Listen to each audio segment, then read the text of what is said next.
ప్రభుత్వం కులాల మధ్య అంతరాలు సృష్టించి లబ్ధి పొందుతుంది అని మాజీ మంత్రి చెల్లుబోయిన వేణుగోపాలకృష్ణ ఆరోపించారు. మీడియా సమావేశంలో ఆయన మాట్లాడుతూ శెట్టి బలిజ సామాజిక వర్గానికి సర్టిఫికెట్లు ఇష్యూ చేసే సమయంలో గౌడ పేరుతో ఉండే కొత్త అంశాన్ని తెరపైకి తెచ్చారని, మొదట్లో టెక్నికల్ మిస్టేక్ అని మంత్రులు అన్నారని చెప్పారు. దీనికి గత ప్రభుత్వం జీవో ఇచ్చింది అని మాట్లాడుతున్న కొందరు మంత్రులకు వాస్తవాలు తెలుసా అని ప్రశ్నించారు. 1997లో వచ్చిన జీవో నెంబర్ 16లో గౌడ ఉపకులాలు అన్ని కులాలు గౌడగా ఉండాలి అని ప్రతిపాదన జరిగిందన్నారు. సర్దారు గాతు లచ్చన్న ఆశయం మేరకు ఈ ప్రతిపాదన జరిగిందని, ఈ జీవో విడుదల చేసింది కూడా చంద్రబాబే అన్నారు. ప్రధానంగా ఈరోజు ఈ మీడియా సమావేశానికి ఒక ప్రాముఖ్యత, ప్రత్యేకించి ఈ ప్రభుత్వం కులాల మధ్య అంతరాలని సృష్టించి ఏ విధంగా లబ్ధి పొందాలి అని ప్రయత్నిస్తుంది అనే అంశాన్ని మీ ద్వారా ఆ కుల సంఘ నాయకులకి, ఆ కులాలకు సంబంధించినటువంటి పెద్దలకి, ఆ కులాల్లో ఉన్నటువంటి మేధావులకి,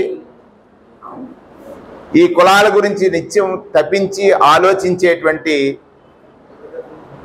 ఉన్నత ఆశయాలు కలిగినటువంటి ప్రజలకి వివరించాలని ఈ సమావేశాన్ని నిర్వహిస్తున్నాం. ప్రధానంగా ప్రభుత్వం ఈ మధ్యకాలంలో చంద్రబాబు నాయుడు గారు ముఖ్యమంత్రిగా ప్రమాణ స్వీకారం చేసి 15 నెలలు అయింది.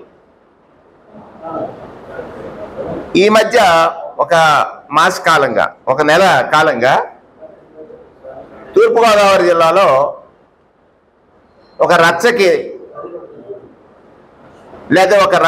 లేకపోతే శెట్టిబలి సామాజిక వర్గంలో ఒక అంతర్మదనమా లేదా ఆందోళన కలిగించేటట్టుగా ఈ సోషల్ మీడియాలో పలు ప్రచారాలకి దారితీసింది. ఏమిటి అని అంటే, శెట్టిబలి సామాజిక వర్గాన్ని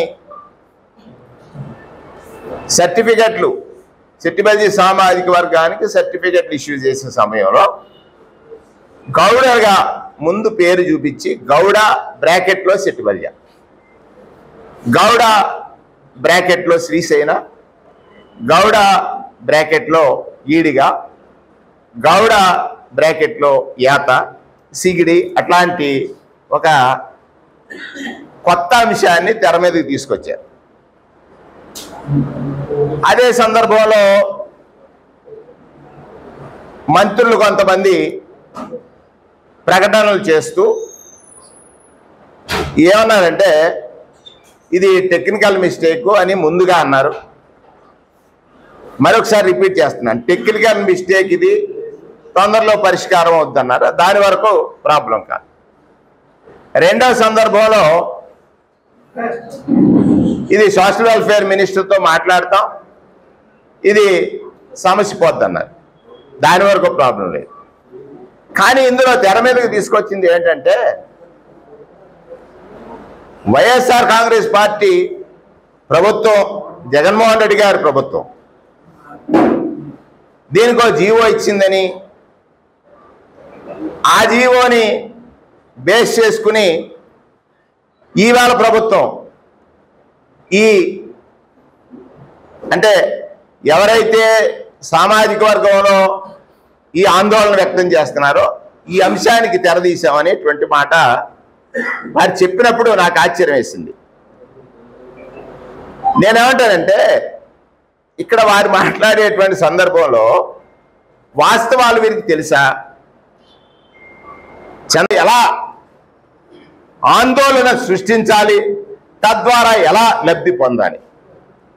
నేను అడిగేది ఒకటే, చంద్రబాబు నాయుడు గారు 97లో సర్దార్ గౌతు లచ్చన్న గారు చేసిన ప్రతిపాదనకి జీవో నెంబర్ 16 ఇష్యూ చేసిన తర్వాత ఆయన 3 సార్లు ముఖ్యమంత్రి, 95, 97 నుంచి 99 వరకు, 99 నుంచి 2004 వరకు, మళ్ళీ 14 నుంచి 19 వరకు వారే ముఖ్యమంత్రి.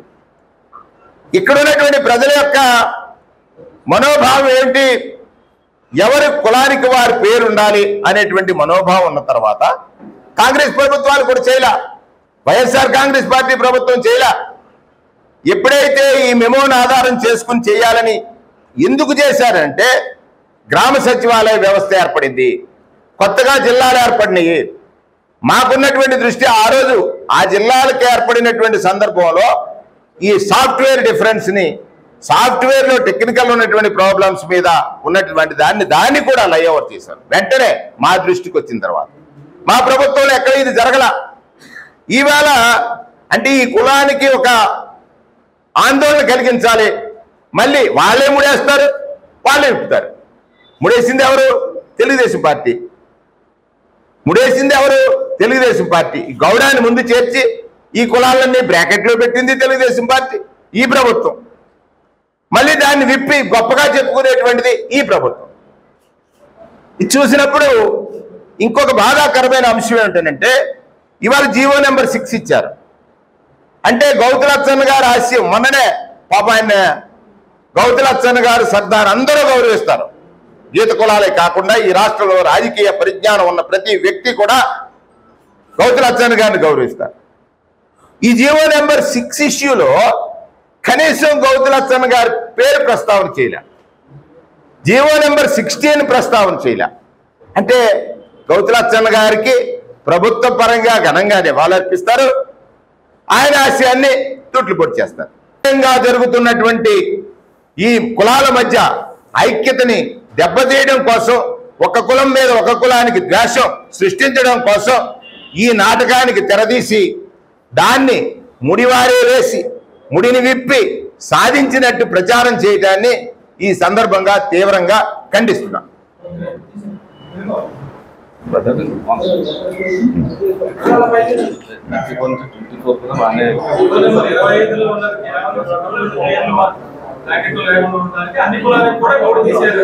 ఇరవై ఒక్క కులాలకి ఏరియా రిస్ట్రిక్షన్స్ తీసేసి శెట్టి బలిజల్ని శెట్టి బలిజలుగానే రాష్ట్ర వ్యాప్తంగా ఎక్సెప్ట్ గ్రేటర్ రాయలసీమ శెట్టి బలిజల్ని శెట్టి బలిజలుగానే ఉంచాలి అనేటువంటిది ఆ రోజు జీవో అన్ని కులాలకి జీవో ఇచ్చినటువంటిది. అది ఇక్కడ 97లో జీవో 16 వచ్చినప్పుడు శెట్టిబల్జీ కులస్తులందరూ కూడా దీనిని మా కులానికి సంబంధించినటువంటి పేరు మార్చడానికి వీల్లేదనేటువంటి ఒక ప్రతిపాదన తెచ్చారు. ఆనాటి నుంచి మొన్నటి వరకు వచ్చిన ప్రతి ప్రభుత్వం కూడా ఆ కులాన్ని గౌరవించి ఆ కార్యక్రమం చేసింది. కానీ అదే కులస్తులు ప్రతిపాదన చేసిన సందర్భంలో మెమో వచ్చిన వెంటనే ఇమీడియట్ గా అమలు చేయలేదు కదా. 2023 ఫిబ్రవరిలో మెమో వచ్చిందండి. 23 ఫిబ్రవరిలో వస్తే 24, 25 మొన్నటిదాకా అమలు అవ్వలేదు కదా. మరి ఇవాళ ఎందుకు అమలు చేశారు? మీరు చేసింది కదా, మీరు చూసుకోలేదా? తర్వాత 25లో జీవో వచ్చింది కదా, 25 జీవో వచ్చింది కదా.